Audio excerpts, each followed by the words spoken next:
Que joia ter você aqui no nosso canal. Se você ainda não é inscrito, já sabe, é aquele clichê de sempre. Faça sua inscrição no canal, ative o sininho e se essa mensagem que você está prestes a ouvir fizer sentido para você, compartilha com seus amigos, com a sua família, que eu tenho certeza que isso fará de você bênção na vida de alguém. Fará de você um missionário na vida de alguém. Você já percebeu como nos dias de hoje a tecnologia facilitou com que você torne-se um braço de Deus para alcançar alguém? Então faça isso. Se essa mensagem fizer sentido para você, abençoe alguém. E você tem outras formas de abençoar também. Aqui do meu lado direito, você vai ver um QR Code, você vai ter a chave Pix. E se você sentir em seu coração de contribuir com a obra, com esse projeto lindo que a The Way tem feito aqui a partir da cidade de Jaraguá do Sul, nós convidamos você a contribuir, seja com seus dízimos, seja com sua oferta, seja com o propósito que você tem em seu coração. Hoje, com um novo templo aqui e ainda com muitas demandas que nós ainda precisamos melhorar, nós já estamos trabalhando com crianças, estamos trabalhando com assistência social, entregando cestas básicas e também outras provisões para pessoas que estão em estado de necessidade. Temos projetos com contraturnos escolares, musicalização infantil, esporte para todas as faixas etárias, principalmente para pessoas que estão em estado sedentário, para que a gente possa estar fazendo a obra do Senhor em todas as áreas. Sozinhos, talvez a gente vá alcançar algumas pessoas. Juntos, nós podemos alcançar muito mais. Então contribua com essa obra e que você possa, neste momento, centrar-se em ouvir tudo que Deus tem para falar contigo. Que essa mensagem seja bênção para a sua vida e bênção para a vida de alguém. Que Deus abençoe. Hoje nós ainda damos continuidade à palavra ou tema aliviando a bagagem. Então nós vamos continuar dentro desse tema para trazer alguma coisa da parte de Deus aos nossos corações. E no dia de hoje eu gostaria de abordar um tema dentro dessa área do aliviando a bagagem, para falar a respeito de autoconfiança. Essa palavra me veio muito forte. Eu estava lendo um livro nessa madrugada e essa parte me pegou muito, porque nós vivemos numa época em que autoconfiança parece a chave do sucesso. É o que as pessoas estão pregando e é algo louvável, né? Você há de concordar comigo num determinado aspecto, ter essa autoconfiança. E os pastores, os coaches, eles vêm pregando muito a respeito disso, de você ser autoconfiante, de que você tem a chave do sucesso dentro de ti e de que não precisa de mais nada a não ser de você mesmo. E as pessoas vão construindo dentro das outras pessoas, sabe, aquela gana.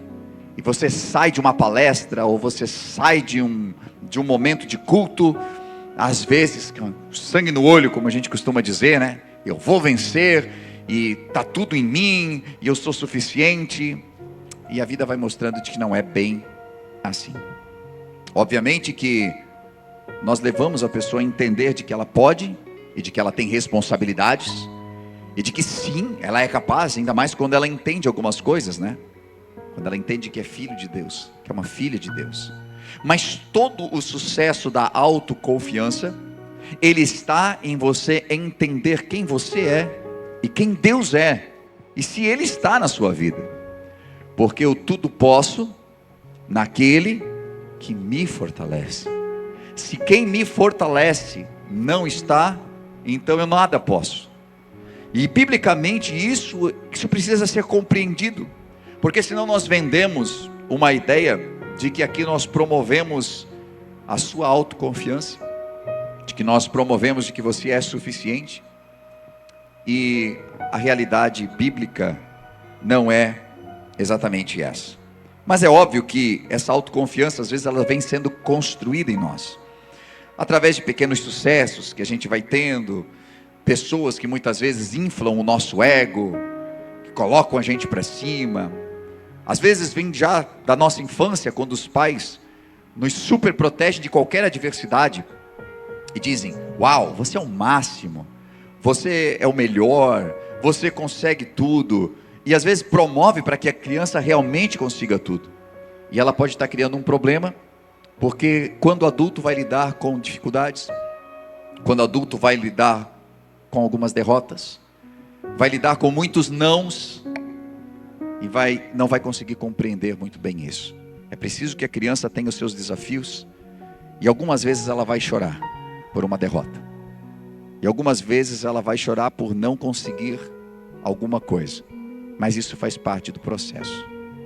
E quando nós chegamos na igreja, às vezes nós vemos algumas crianças de 40, de 50 anos, que não sabem lidar com o não, que não sabem lidar com o silêncio de Deus. Tem uma autoconfiança gigantesca de que tudo podia, de que seu dinheiro podia comprar tudo, ou de que sua boa conversa conseguiria tudo. E de repente percebe que as coisas não são bem assim. A autoconfiança, em alguns aspectos, como eu disse, ela pode ser perigosa. E quando ela se quebra, ela costuma nos encher de algumas malas. Ela costuma colocar algumas coisas em nós. E as malas que ela coloca são as malas da decepção, da frustração, da vergonha, do desespero, da humilhação. A Bíblia, ela não motiva ninguém a ser alto. A Bíblia costuma dizer que enganoso é o coração do homem. Ele é enganoso mais do que todas as coisas. A Bíblia costuma dizer: entrega o teu caminho ao Senhor, confia nele. A diferença é que às vezes nós confiamos muito em nós, mas a Bíblia diz: confia nele e ele te fará. Então percebemos de que o mundo de hoje prega algo um pouco diferente, e às vezes estamos carregando alguns pesos que vêm realmente de uma autoconfiança quebrada, de alguma coisa que ficou em nós como frustração. Idealizamos algo que conseguiríamos, que chegaríamos, saímos motivados, fizemos grandes investimentos, né? Principalmente em algumas palestras que te motivam durante 2 dias, e no final da palestra vão te vender algo, e você está totalmente dominado por aquela ideia. Faz um investimento e depois tu volta para a tua realidade e percebe que, acho que não era bem aquilo.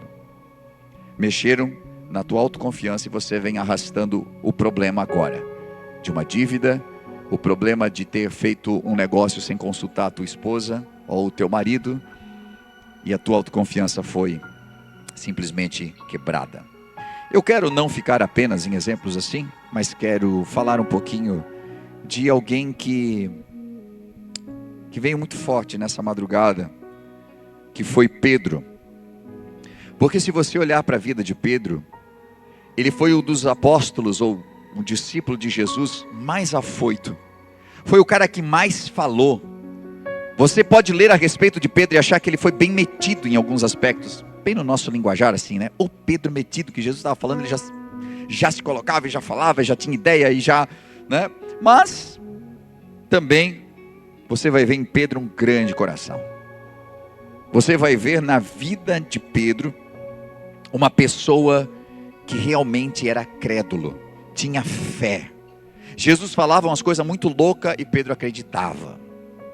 Jesus certa vez precisava pagar os impostos, olhou para Pedro e disse assim: vai lá, joga um anzol, o primeiro peixe que tu pegar, tu abre o peixe, dentro dele vai ter 2 moedas, você paga o meu e você paga o seu, e aí tá tudo certo. Mano, se alguém falar isso para você, vai até ali no rio Itapocu, joga um anzol, puxa, o primeiro peixe vai ter uma moeda, você vai? Fica olhando assim, dá licença, né? Primeiro achar um peixe ali já vai ser né? Mas Jesus nem acabou de falar, Pedro já estava lá, jogou, achou, foi lá, pagou. Não é qualquer pessoa que acredita, mas ele acreditava. Certa vez, você sabe a história, tinha um grande vendaval, eles pensaram que ia morrer, Jesus vem caminhando sobre as águas, todo mundo acha que é um fantasma. Pedro diz assim: se é tu mesmo, Jesus, então que eu vá sobre o mar, até você. Jesus diz: então vem, bora. Ele levanta de onde ele estava no barco e sai andando sobre as águas. Ele tinha fé. E isso tudo em Pedro foi criando uma autoconfiança. Sabe, Pedro era uma pessoa boa? Era. Pedro tinha os ingredientes certos? Tinha. Tinha fé? Tinha. Ele teve muitos sucessos? Teve. Só que esses pequenos sucessos que ele teve ao longo da caminhada com Jesus foram criando nele algumas coisas, tipo, uau, não é que eu sou bom mesmo? Não é que eu consigo? Não é que as pessoas vêm pedir para mim? Não é que os outros sempre vêm pedir a minha opinião? Não é que sempre aquilo que eu falo é que prevalece? Não é que, e não é que. E daqui a pouco ele começou a se encher, inflar o seu ego, encher de razão. E a gente vai acompanhando um pouquinho a vida de Pedro. E a soma desses sucessos tinha iludido tanto ele, que em algum momento, lá no livro de Mateus, no Evangelho de Mateus, no capítulo 16 e versículo 22, nós vamos ler um texto de Jesus trocando uma ideia com Pedro. Jesus está falando antes desse verso. Jesus está dizendo, pois é gente, eu vou ter que morrer, e vai acontecer assim, eu vou para Jerusalém, os caras vão me pegar lá, vão botar na cruz, aquela coisa toda. E aí Pedro chama Jesus para um canto, sabe, Jesus está dando uma palavra, dizendo o que vai acontecer. Deixa Pedro assim, ô Senhor, mestre, um momento por gentileza, um momentinho, vem cá, aqui no cantinho, aqui, eu quero falar contigo aqui, ó, aqui, vem cá. Aí assim que Jesus veio, olha o que Pedro falou. Então Pedro, chamando à parte, começou a repreendê-lo, dizendo, nunca, Senhor, isso nunca acontecerá contigo. E Jesus virou-se e disse a Pedro, para trás de mim, Satanás, você é uma pedra de tropeço para mim, pois não pensa nas coisas de Deus, mas nas dos homens. Eu quero que você imagine uma coisa.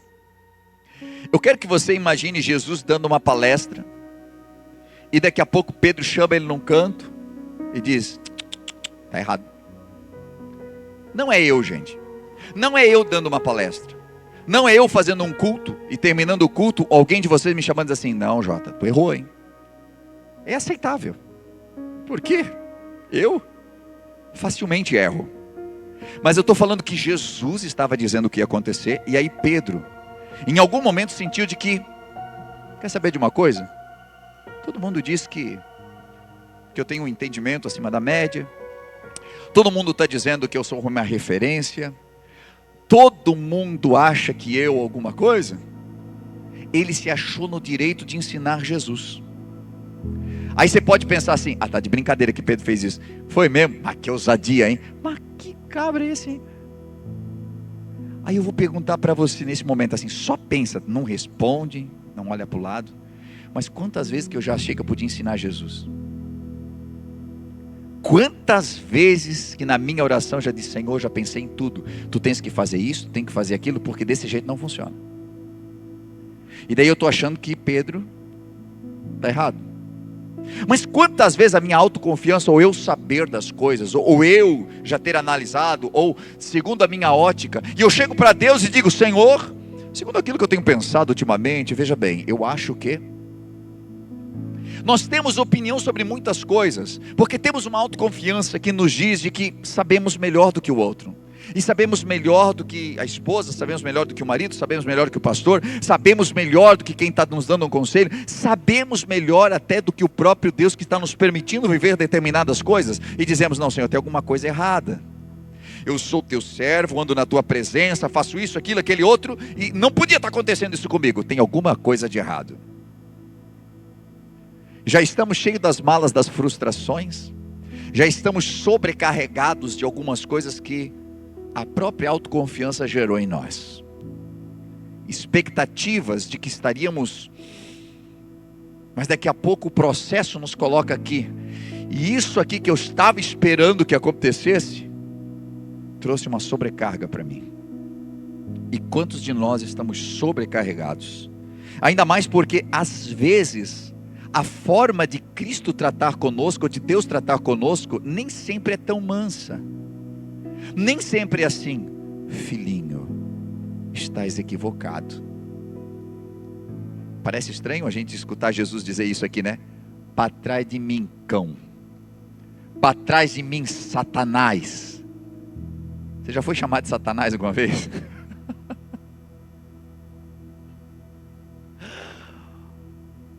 O que é, Satanás? Que é?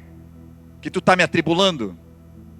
Jesus chega para Pedro e diz assim: para trás de mim, Satanás, você é uma pedra de tropeço para mim. Chocou. Sabe por que às vezes Deus permite algumas coisas na nossa vida? Porque para algumas pessoas, devido ao seu temperamento, coisa leve não te afeta. Sabe a desgraça pouca? Sabe aquele negócio que acontece, alguém diz assim, na brincadeira assim, não é bom fazer isso não, hein? Ô meu irmão, não é bem assim, queridão. E você lá, na brincadeira e continua. Às vezes é necessário alguém chegar aí, acorda! Ei! Sabe, Jesus chacoalha Pedro.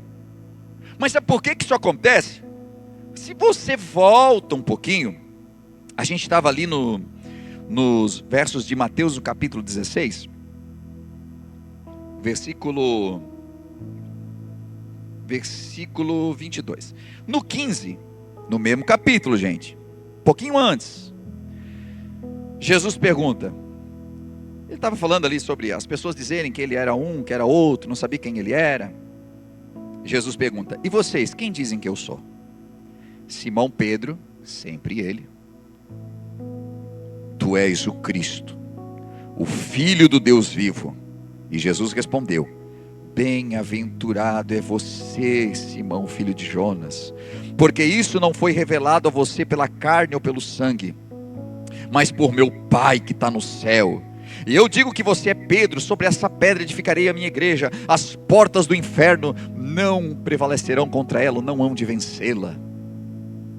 Jesus, uns minutos antes, exalta Pedro e diz, pô Pedro, você é o cara. Ô Pedro, isso aí não é coisa de carne não, cara, isso aí foi o Espírito que te revelou. É Jesus colocando Pedro para cima, meu irmão, e esse cara subiu, ele inflou tanto que ele não se aguentava nele. Agora, Jesus disse que eu tenho revelação, o que eu tenho é revelação.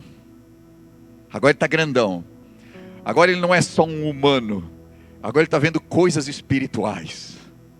Gente, aprende uma coisa, nós somos tão suscetíveis ao erro, que no mesmo momento que a gente acerta, não dá um minuto eu posso estar errando. Se eu não cuidar com uma coisinha dentro de mim chamada ego. Sabe, a autoconfiança dele estava tão alta, porque Jesus me exaltou e disse, rapaz, que um dia eu vou ser importante para a própria igreja dele. É um jogo de palavras ali a respeito de Pedro, pedra, aquela coisa toda, sobre essa pedra edificarei a minha igreja, que não vem ao caso agora. Mas no mesmo texto Jesus é obrigado a chamar a atenção dele. Jesus é obrigado a colocar ele no lugar dele.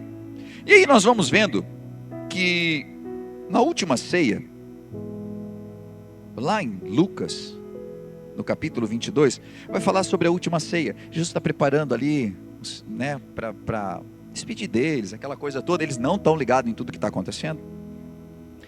E a Bíblia diz que em Lucas 22, 24, surge uma discussão entre eles acerca de qual deles era considerado o maior. Vou trocar em miúdos para você. A discussão ali era para saber quem era o discípulo maior,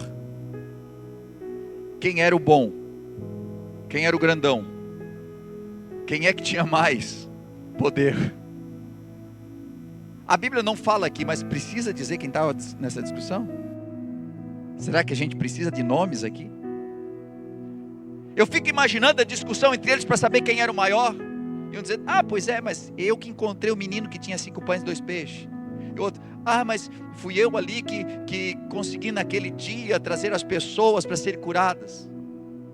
Agora vamos imaginar Pedro assim, o dia que vocês andarem sobre as águas, vem falar comigo. Até lá, andou sobre as águas, andou. Então não tem conversa.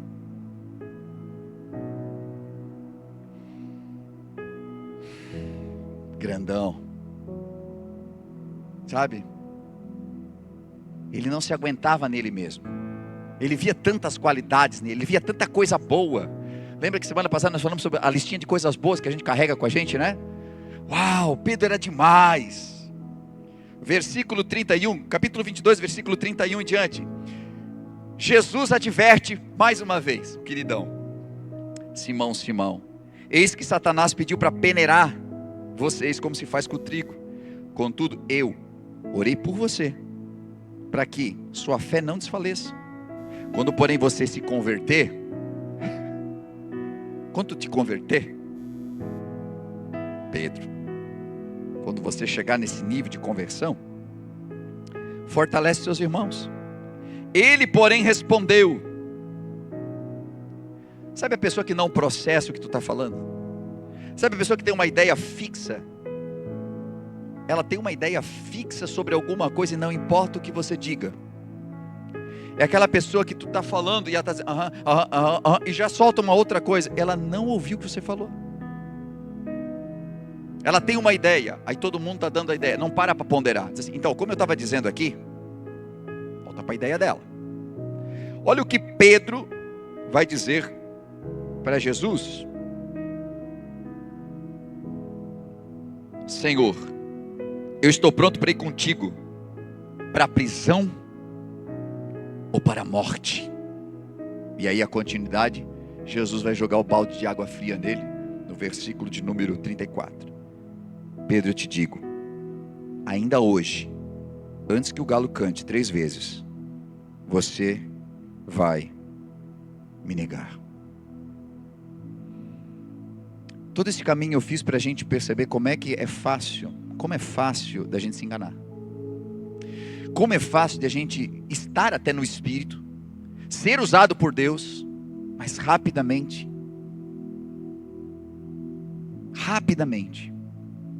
sermos enganados pelo inimigo.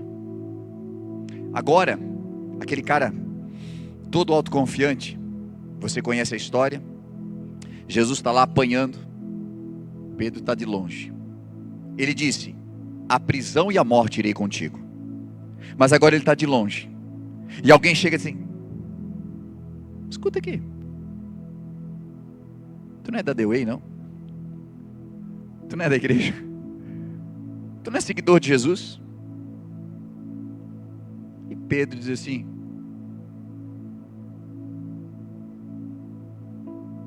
eu? Tu? Eu não, nem conheço ele. Primeira, alguém diz assim, não, eu conheço esse cara, é ele mesmo, ele andava com Jesus, é ele mesmo. Se não, vocês estão doidos, não sou eu.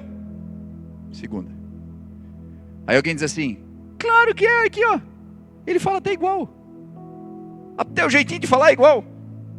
Aí a Bíblia diz que Pedro começa a praguejar, para não parecer crente, para não parecer seguidor de Jesus, e começa, vão tudo para o inferno, vocês estão doidos, sua cambada de... E começou a praguejar. Aí quando ele está praguejando, dizendo que não, é o cantar do galo, que alguns dizem que era o nome de uma corneta que se tocava, chamada canto do galo. Outros dizem que era um próprio galo. E não importa o que é, o que importa é que ele entendeu que no momento em que cantou o galo, ele percebeu o que ele tinha feito. Agora eu quero que você perceba que esse é o exato momento, quando canta o galo, que ele começa a receber as malas sobre ele. O que eu fiz? Depois de ter dito na frente de todo mundo que eu nunca, esses pode ser, mas eu não, nunca te deixarei, sempre estarei ao teu lado. Qualquer um pode falar contigo, mas eu não, até que a morte nos separe, amor. Eu sou diferente deles, eu nunca vou te trair. Não, jamais vai acontecer de novo. Imagina, pastor, conta comigo. E quantas outras coisas. Tudo agora está sobre ele. Coisas deste nível. Ele jurou que nunca faria.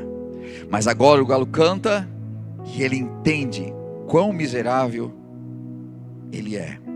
E aonde a sua autoconfiança o carregou. Ele está agora sobrecarregado de tristeza, de angústia, de humilhação, não consegue levantar sua cabeça. A Bíblia diz que ele sai e ele chorou amargamente.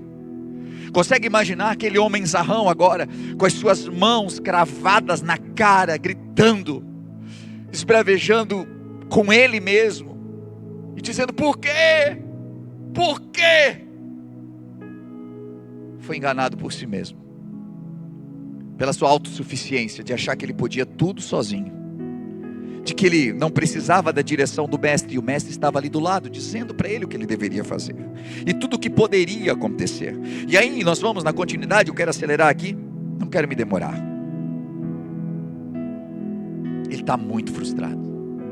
Dizem para ele, depois no terceiro dia, ressuscitou. A Bíblia diz que ele vai correndo, ele chega, ele entra, ele percebe que o sepulcro está vazio. Mas é interessante porque, mesmo ele vendo que o sepulcro está vazio, isso não causa nele alegria. A Bíblia diz que ele chama a galera e diz assim: vamos pescar? O que Pedro era antes de seguir Jesus? Pescador. Jesus disse o que para ele?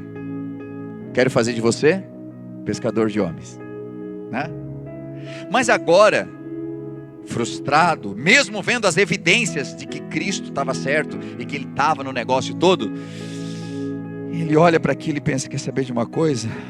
Se ele está vivo mesmo, ele é a última pessoa que eu quero encontrar, e provavelmente eu sou a última pessoa que ele quer encontrar também, porque eu fui o cara que disse que nunca, mas eu fui lá e fiz. Aí esse Pedro, que tinha renunciado à pesca, volta a pescar, e ele chama a galera com ele, porque quem está frustrado, quem está amargurado, quem está ruim, não consegue muitas vezes estar ruim somente consigo e buscar cura. Ele está ruim com ele, mas ele procura alguém que está mais ou menos também para carregar junto. O barco se encheu de pessoas que estavam ruins, mas ninguém estava como ele, porque ele tinha dito, tinha se gabado, tinha se exaltado, mas agora ele estava totalmente humilhado. O pensamento de Pedro era um só: depois do que eu fiz, para mim não tem salvação. E esse é o pensamento de muita gente: depois do que eu cometi, acabou. E tem muitas pessoas que depois do que fizeram, aconteceu como Pedro, voltaram para a velha vida, porque não conseguiram manter-se em Cristo, porque não deu certo, porque bateu no peito e disse: deixa para mim, mas não deu certo. Vai dar tudo certo, mas não deu nada certo. A humilhação é tão grande que ao invés de procurar a Jesus, procura a sua velha vida. E muitos, e pode ser que talvez você não viveu isso ainda, mas é um alerta, porque se você não conseguir entender a palavra, e talvez compreender de que não pode ser tão autoconfiante a ponto de deixar Deus de fora da sua vida, se você não conseguir fazer isso e cair, saiba de que Ele ainda ama você, mesmo assim. Não volte para a tua velha vida. Ele voltou para a pesca, ele voltou para o lugar da onde Deus o tirou um dia. E não que pescar seja errado, mas isso era um símbolo de que ele não queria mais fazer aquilo para o qual foi chamado. Ele agora queria simplesmente pescar, simplesmente fazer alguma coisa que o jogasse bem para longe desta realidade. E na cabeça de Pedro, logo eu, que disse que nunca mais. Assim passa na nossa cabeça também. De agora em diante eu aprendi. Quantas vezes nós oramos assim? Quantas vezes nós conversamos com o pastor e dissemos isso? Não, de agora em diante aprendi, pastor, eu vou frear minha língua, eu não vou mais falar tanto, eu vou vigiar. Não, negócio duvidoso, não, aprendi a lição, nunca mais. E agora está num igual. Não, eu não me meto mais com esse tipo de coisa, jamais. E em vez de resistir aos flertes, voltamos a ele. Ao invés de ignorar a fofoca, vamos e compartilhamos ainda com outros. Não fica só na gente, passamos. Em vez de nos apegar à verdade, a gente vai escurecendo ela, e em algum momento o galo canta para a nossa vida. Em algum momento o galo canta e a coisa fica pesada. Em algum momento a realidade vem e o peso vem junto. E agora com o peso não queremos mais levantar a cabeça. E com o peso não queremos mais voltar para a igreja. E com o peso não queremos mais acreditar de que podemos reverter essa situação. Porque um dia dissemos para alguém, jamais. Mas temos que voltar para a mesma pessoa que dissemos, jamais, e dizer, uau, fiz de novo. Me perdi. Deu tudo errado. Jesus, eu dobrei os joelhos e disse para ti, daqui para frente, Senhor, nunca mais, mas eu falhei de novo. E eu estou frustrado, e eu estou triste, eu estou abatido, eu estou desgraçado na minha vida. O que é que eu vou fazer agora, Senhor? O que é que eu vou fazer da minha vida? Como é que eu vou seguir em frente? Eu não acredito que tenha chance para mim. Eu não acredito que Deus possa me perdoar. E eu trouxe você até aqui para dizer para você como é a resposta de Jesus. E de que nós servimos a um Deus que entregou a sua vida mesmo antes de nós termos nascido e de cometermos os primeiros pecados. Esse Deus já sabia quem nós éramos. A Bíblia diz que enquanto Pedro está pescando, ele está tentando pegar peixe, mas ele não consegue mais pegar peixe. O que eu posso te adiantar é que se você, que já recebeu a marca de Deus na sua vida, tentar voltar para a velha vida, você não vai ter mais sucesso. Você não presta mais nem para ser pecador. Você não presta mais para estar no mundo. Você não presta mais para nada, porque Ele te chamou e colocou uma marca em você de filho, de filha de Deus. Tem uma marca na sua vida. Pedro está tentando pescar e a Bíblia diz que nada acontece. Quando alguém aparece na praia e diz, jogue para o outro lado, e eles agora jogam a rede para o outro lado e vem muitos peixes. E quando acontece isso, Pedro lembra, uau, isso já aconteceu uma vez na minha vida. Isso já aconteceu lá no começo do meu ministério. Esse milagre que está acontecendo agora eu já vi acontecer. E eu só sei um que sabe fazer um milagre como esse. Eu só conheço um que faz milagres como esse. Então a Bíblia diz que Pedro vem à orla. E quando ele está chegando na praia, olha o que Jesus está fazendo. Jesus é que foi ofendido. Jesus é que foi advertido por Pedro. Jesus é que ouviu, não, eu nunca vou te negar, mas foi negado por 3 vezes. Jesus, que na noite em que foi traído, tinha preparado um jantar para a galera. E um daqueles o traiu. Jesus que preparou um jantar para todo mundo e falou para o seu amigo, cara, você vai me negar. Esse Jesus estava ali. E sabe o que Jesus estava fazendo para ele? Preparando um porrete para dar em Pedro? Não. A Bíblia diz que ele preparou fogo, e no fogo tinha peixe e pão, esperando por ele. Aleluia! Ele tinha preparado um jantar de novo.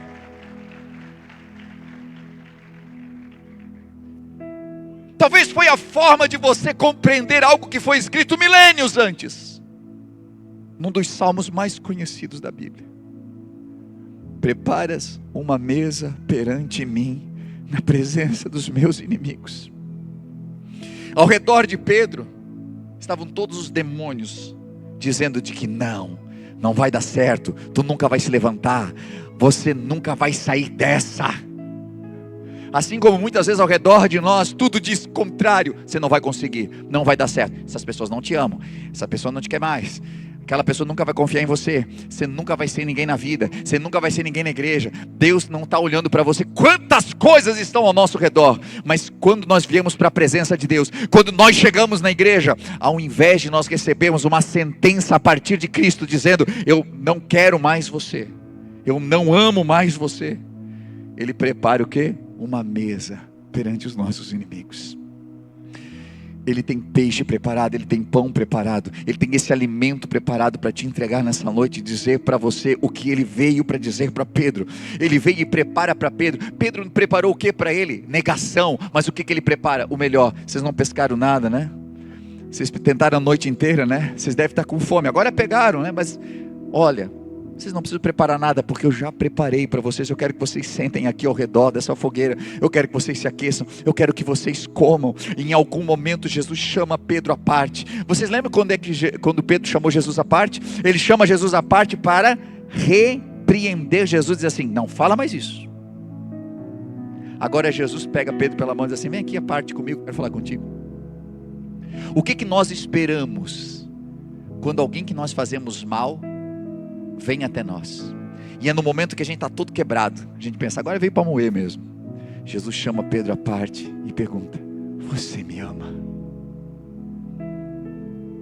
Sabe como nós somos curados de tudo aquilo que a nossa autoconfiança, que o nosso ego, que o nosso orgulho deixou em nós?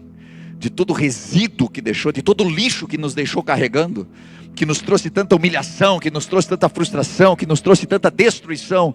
Ele só quer saber se você o ama. Você me ama? O que você diria para Jesus, talvez num momento como esse, depois de tanto pecado, depois de tanta coisa que a gente já cometeu? Dizer para Jesus que amamos Ele parece artificial, ou parece, agora ficou fácil, né? Dizer que ama. Mas se Jesus te perguntasse hoje, você que está aqui, você me ama? Ou você ama a vida que você tinha antes? Você me ama, Pedro? Ou você ama o teu barquinho de pesca? Você me ama, Pedro? Ou você ama essa vida louca que você estava vivendo? Você me ama de verdade, a ponto de confiar em mim a sua vida? Ou você ama o controle? Ter controle, aquele controle imaginário que às vezes a gente acha que tem, que não, eu decido a minha vida. E quando a gente vai perceber, tem um monte de gente decidindo a nossa vida. A mídia decide a nossa vida, o governo decide a nossa vida, Satanás decide a nossa vida, mas nós não temos controle de nada. Jesus pergunta: você me ama a ponto de entregar a sua vida? Você me ama a ponto de confiar em mim, para que eu junto com você decida? Você confia tanto em mim que eu possa te trazer o melhor? Você me ama? Pedro não quer mais viver, mas Cristo vai a ele. Pedro só entende que precisa de castigo, mas Jesus vem para lhe dar alívio. Ele quer distância de Jesus, por isso que ele pega o barco e vai para uma outra localidade. Mas Jesus quer proximidade com ele. Eu aprendi que o meu passado não pode me afastar de Deus, pois mesmo antes do meu passado existir, Ele já tinha se entregue por mim lá na cruz do Calvário. E do alto da cruz Ele me via, e Ele sabia cada erro que eu cometeria, cada vez que eu tomaria uma decisão errada, cada vez que eu pegaria fardos e colocaria sobre as minhas costas que eu não precisaria carregar. Ainda assim Ele me amou. Nossas atitudes talvez já nos fizeram perder tanto. Essa autoconfiança, essa independência, essa altivez, esse orgulho já nos fez perder tanto na vida, que o que ficou agora são essas bagagens, chamada cobrança dos outros, aquele olhar que diz assim, né? Viu? A culpa, o sentimento de culpa terrível, a vergonha, a humilhação. Mas Ele vem a nós nessa noite, e Ele diz: você me ama? Senhor, eu queria falar sobre aquilo que aconteceu alguns meses atrás, quando você me ama? Eu quero dizer que eu, na verdade, nunca confiei em Ti, nunca acreditei em Ti, mas agora eu estou numa situação meio ruim, porque eu achava que eu conseguia, sabe, ser eterno, e eu percebi que eu não sou, e eu estou com um pouco de medo, mas é que, ei, deixa pra lá, você me ama?